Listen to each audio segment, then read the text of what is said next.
Hey guys, and welcome back to the channel How to Guide. In this tutorial, we're gonna look at how to turn off active status in Facebook Mobile.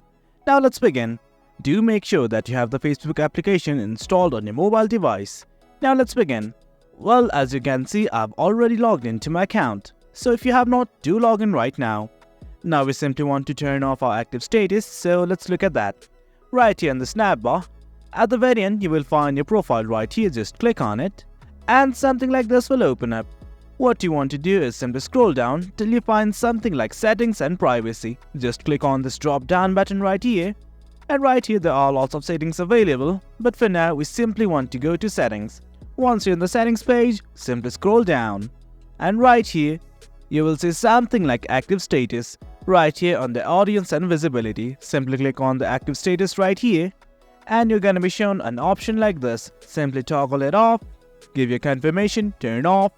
And there you have it guys, that's how you turn off active status in Facebook Mobile. Hope you guys found this video informative, and for more content like this do remember to hit like, share and subscribe. Thank you.